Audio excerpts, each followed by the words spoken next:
Vamos falar de guerra na Ucrânia agora, que completa hoje 100 dias. Vamos acionar o nosso correspondente na Europa, Luca Bassani, que tem os detalhes. Luca, boa noite para você. Qual o balanço do conflito até agora?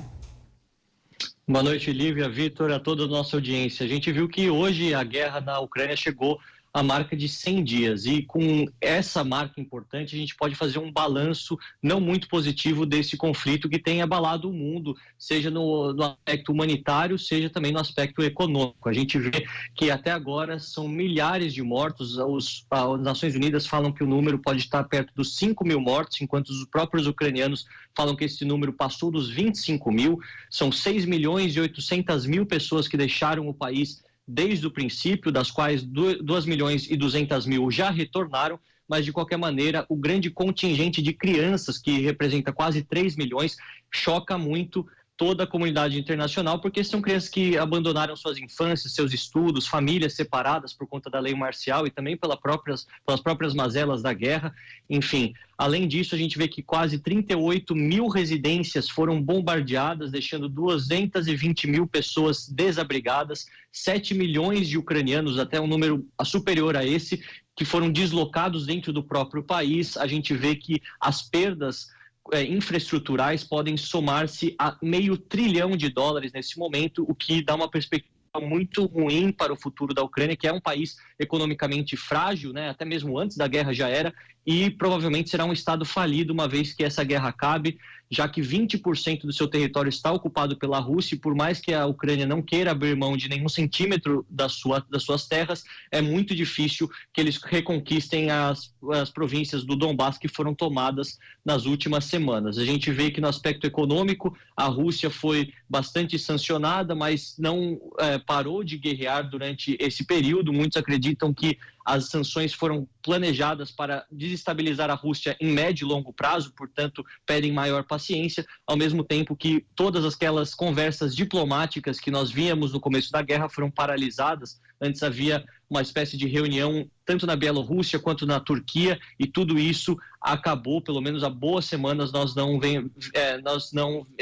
podemos falar sobre novas conversas desse tipo. De qualquer maneira, uma nova Guerra Fria foi estabelecida, a OTAN parece que vai poder realmente se ampliar com a aplicação agora da Suécia e da Finlândia, além, é claro, do isolamento da Rússia e esse momento de grande animosidade e grande tensão em todo o cenário internacional.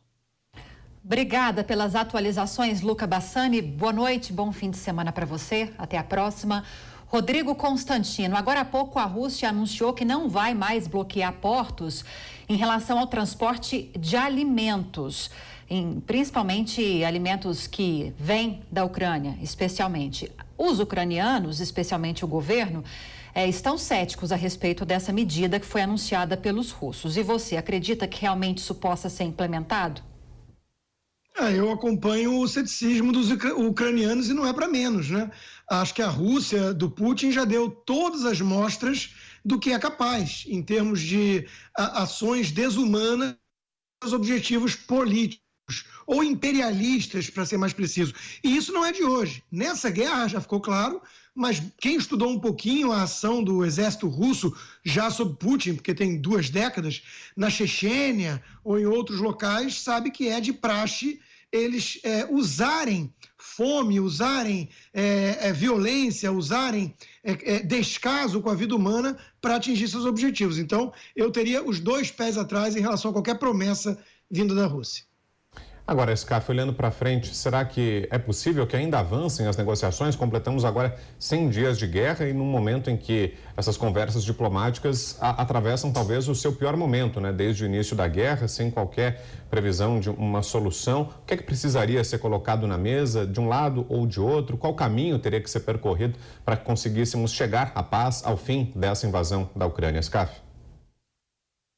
Olha, Vitor, eu tenho dito aqui que, não obstante uma falência diplomática internacional, é a maior vergonha da diplomacia internacional, essa diplomacia anestesiada, que faz reunião de G7 como se nada tivesse acontecendo, que faz reunião de G20 como se nada tivesse acontecendo, que simplesmente cada país da Europa cuida dos seus próprios interesses, cada um se virando da maneira como pode, e alimentando a Ucrânia de uma esperança impossível.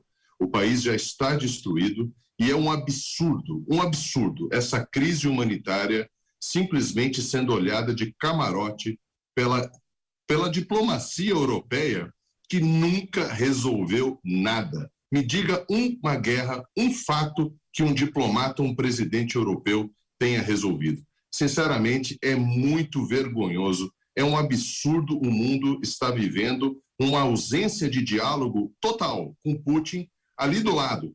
4 países do G7, Itália calada, Alemanha calada, França calada, Grã-Bretanha completamente calada. China não dá uma palavra. Estados Unidos alimentando esperança impossível. E para que tudo isso? Para uma crise humanitária aumentar cada vez mais? Vai explodir os preços de commodity no mundo depois de uma pandemia? Sinceramente, essa diplomacia está ou anestesiada ou ela está em metástase e precisa nascer de novo. Porque diplomata na Europa é uma coisa que não existe mais.